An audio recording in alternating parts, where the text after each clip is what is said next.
this is how I want to show this thing, right? So you see that little store view right there? Obviously James Cameron didn't see this, but I'm saying you got a producer, you got a director that's coming in to see something you've been working on. You know you want to look your best, okay? Which you can imagine I'm sitting in the seat that James Cameron John knows, you know. So the thing is, you're in there playing with it because you don't want to just sit there and waste time. You're an artist, and you want to see, you know, like in this scene, the mouse is going to climb in the pipe, and he's going to, you know, crawl in there and get a piece of cheese or whatever. You know, and then James Cameron comes in right when I'm goofing off. You know, so all you have to do is when we have this little pull down here, we put, and it's in the, you know, in the OpenGL settings. Recall view puts you right back to where you were. So you think about things like that when you're in the heat of the moment. And the only way that the usability of the tools is influenced to give you something like that is because someone who has been in that situation knows to say, hey, wait a minute, you know. And so the great developers that I have to work with can go, oh, no problem, you know, and they're able to whip this stuff out. So it's really amazing. So if you look at this, you know, OpenGL is something that obviously is great to work with, but you know, VPR takes it to another level because you get the soft lights, you get the reflections, you get the refractions. You know, you can see things in a really iterative way. And if you turn on the OpenGL overlay, just go up there and do OpenGL overlay. You get your light representations. You can select your lights and move around. You know, you can go into your properties for your lights, and if you want to change the light intensity, if you want to change the silicon angle, you know, whatever you want to do. Even though it is pixelating pretty crazy on this older laptop, but on the i7, you know, it really wasn't like that. So I'm just impressed with how well the technology scales. Because typically in the past, when you have an iterative change like this that is really pulling some cycles, you know, you can't go back to an old laptop from 3 years ago, put it on there and expect any kind of performance at all. I could actually use this on a job. Even though I understand the limitations are that it's going to pixelate more, it's going to take longer, it's older technology, it still works. I mean, the VPR to resolve that fast, and I can still move through. I'm controlling it with my device now. So I'm actually, you know, wanting to move in and look at that headlight or look at that tire. And if I let it go, you know, it doesn't take long on this older system to iterate into something that I would want to, you know, thumb save, screen capture onto my desktop and have an iterative change. So not only could you be floating through this environment in this, you know, in this type of virtual walkthrough system, but wherever you get to a point where you want to stop and grab a thumbnail, you know, on a faster desktop system with a real graphics card. I mean, even one of the 470s or 480s, they have the fries over here for nothing now. You know, they have like specials all the time. I got one. It's like a $250 rebate on it. It was like nothing. So I have a desktop system. I just pop that in, and the performance on that compared to this built-in mobile, you know, 3-year-old graphics card, this stuff iterates. You don't even pixelate that large. First of all, it's small pixelation that looks like you're seeing, and then it resolves that much faster. So it's just, you know, it's iterative based on your hardware. So this is, I mean, pretty cool to be able to see that we've got an interactive renderer here. We're looking at radiosity and area lights and reflections and refractions on the car. I don't know if you can see all of that with the transparencies and everything in the windshield, the Fresnel shader, the light involved, the light has been pumping crazy. Let me just change that. So just put it in. See, it's a nice circle. It's a nice circle. I was just pumping it up to play with the values of the word. If you want to go into your object surfaces, and let's go into the car, let's go into the body, let's make it blue. Now watch how fast this will change right when you interact. So you can play with your specularities, your colors, you know, all those kinds of things. And you can see pretty quickly it's going to resolve into something that, you know, is it's fun to play with, because you're going to be able to play with your lights, play with your surface colors, play with your shaders, and you know, see all of that interactively in the scene.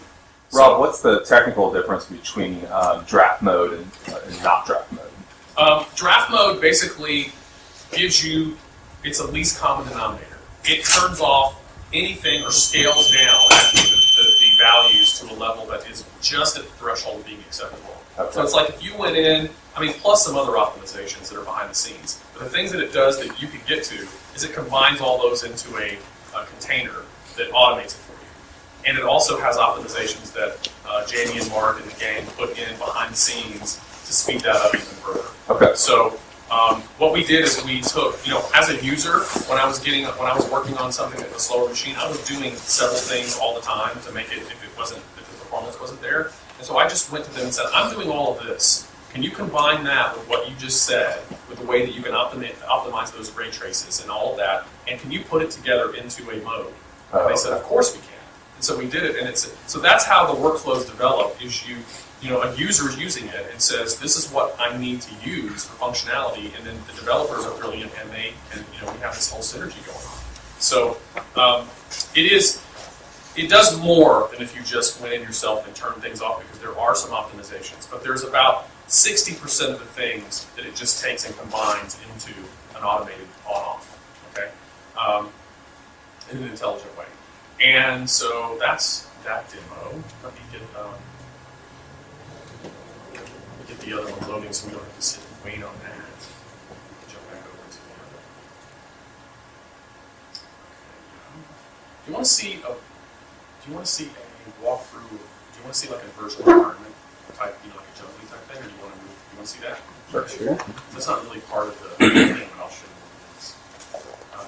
That's cool. You just start that. I'll jump back over to our phone. Okay. So from current slide. Okay.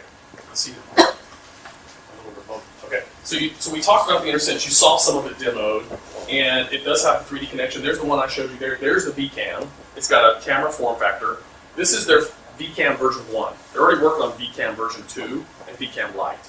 So this thing right now, the current implementation is about $60,000. So for a production that's serious about doing visualization, previs and all that, it is actually a good price. But for freelancers and all of us, who's going to, you know what I'm saying? You got to get jobs. So that's one of the reasons why when I came out with this and I pitched the idea, I'm all thinking about us too, and that's why I implemented this at the same time. Because it gives you a lot of functionality, but you can scale. The other thing that's cool about InterSense is you can also scale with it. You don't have to have the fancy camera. In fact, on Avatar, for the majority of the time, we did not have. They developed that camera from our input. So we did not, and I worked really closely with those guys to develop that, but we had the little controller that they had. It's like a little video game controller. It's got like several buttons. It's got a little joystick on it. It's it's bigger than this, but it's a different form factor. It looks like one of the video game controllers that you would have on the system. And we did everything with it. It was the camera, and because we had LCD screens mounted, we weren't really missing the camera form factor. But some directors, and this is easier for production designers and directors and cinematographers to swallow as a camera form factor. So that's why they developed this as well. And we're excited about the next iteration. Like the Lite, especially, is going to be a camera form factor, but it's not going to be so extremely expensive. So here is. Do you have audio with this or not? I just talk. We're not hooked into audio, are we? Yeah, I don't have any speakers hooked up. All right. We can do it if you'd like. So this is basically just me blabbing, so I'll blab now. You pick up the camera, and it's controlling the zoom of the camera, the buttons on the camera are controlling the LightWave interface exactly the way that you would expect.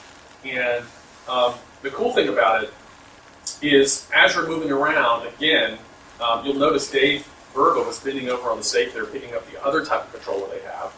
And he's controlling, see his hand? He's controlling the spotlight that's shining on the car while I'm controlling the camera. So our device control, like you can have multiple devices. If you want to have two, 3D connection devices plugged in, and one of you is controlling the light that's moving around the set, and one of you is controlling the camera, you can do that. So it can also support a 3D connection and an InterSense at the same time if you would like that. So it's multiple device support. Right now, the SDK does not expose our virtual device drivers. I'm just telling you guys that, but we are absolutely planning to do that. So what's going to happen is we're going to expose this, and then all kinds of third-party people are going to jump in there and do crazy kind of motion capture, device support. Anything that you can think of is going to be added. So that is our exact plan for this. It's just that I've been there for 9 months, so give me a little time. You know what I'm saying? So. This is, here's the device. They do have these higher-end devices. We don't support these yet because they have so many customized buttons and all of that. We just, in this first iteration, I want it to be very simple. I want it to be a device in the way that we use the majority of the features that we used on the productions, it does that. And that's what the puck and the 3 buttons do. This stuff is going to be for later when we start implementing things like interactive prop placement and being able to move through a library of assets and those kinds of things. That's when you're going to need all these buttons. And that is definitely, I don't think I've mentioned that anywhere except for here. But we're talking absolutely about those kinds of concepts. It's really an exciting thing to think about what can happen. I mean, imagine you're walking through, you're doing the virtual set. You've got either a 3D connection or InterSense installed. And you're with the art director or the person. You've got a wand here that has your assets of chairs that are tied to this wand. And you can scroll through with the device however many chairs that you have in your asset library and pick the one you want and place it, and you're done. You do that kind of thing. The lights will be a part of that. You have a standard bevy of lights that you have, for this production. You can walk around and interact with you, place your lights and light your scene by walking around the scene and lighting. So that's where this is going, absolutely. And I haven't said that anywhere else, but that is exactly what we're doing. And so we've already seen the 3D connection demo. I did it together with the other. It was just moving through the devices. And there's a space tracker, which has got the extra buttons. This is their mid-level device. Not fully supported by us yet. We support the space trackers. So, new stereoscopic features. I wish you had anaglyph glasses right now, because this is going to be some anaglyph stuff. I think I may have some. Yeah. Yeah. All right, he's got some. I got one in the car. Some of us are good. Well, if you want to go get them. Whatever. Hey, Rob, on the 3D connection device, Yeah. like if you have one of those right now, or a Vcam, is the method for like animating over time to just like press auto key and press play and then just... No, the virtual studio has, you can set it to record. Okay. Yeah, you can, great. Check if those are the right colors. Yeah, sure. Since there's a whole range of Yep, they are. colors. Anybody want these? Sure. Yes. You can pass them around when we're doing Yeah. it. I've got a whole Yeah, bunch of them. I'm sorry. Thank you. If you can, just give them back to me when you're done, since I think these have to go to NAB. So this is the thing about stereoscopic anaglyph, okay? When you implement stereoscopic previewing and artists need that ability to evaluate things in their pipeline, anaglyph is the cheapest, easiest, low overhead way to do this. And once you learn how to manipulate stereo using anaglyph, you got it. Because it's probably the worst way to do it as far as projecting for audiences, because it does a color cast. But the thing that it does for you for 3D is that once you learn what this is showing you in the viewport in real time, which by the way we never had in LightWave before. There was never anything in OpenGL that gave you any feedback about the stereo effect whatsoever. So, in addition to showing you the anaglyph in the OpenGL window now, you also have a representation of the 3 cameras: the center camera, the right and left eye camera, in the viewport, in addition to a convergence point plane.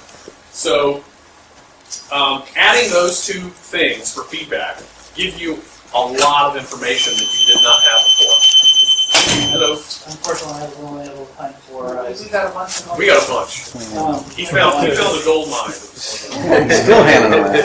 had a pair of cigarettes. Okay. Yeah. There you go. Does it give you options for like the green and pink combination? Not yet. Okay. But our next implementation, what we're working on now, is a evaluation of which other color choices we're going to have implemented. In addition to, we're also looking very closely at other display mechanisms. You know what I mean? You get what I'm saying? I put it into the VPR because I'm marked and activated, so it'll be in the VPR effects. Yeah, absolutely going to be in the VPR as well. Exactly. So the thing about it is, the parallel rig was what we were focused on before. It is, it has a lot of benefits, and you can do a lot of things with it. But the convergence rig adds the convergence point, and it's basically a convergent style rig, which is what the live action productions are use, because that is if you're matching live action plays with 3D graphics or characters or set extensions or whatever, this is the type of rig that you're going to use. There's also a tilt shift back rig that is a little bit more complex, and some of you may have seen some mention of that on the forums. It is primarily used for animation only, for pure animation type stereoscopic, because it is, It is something that is not possible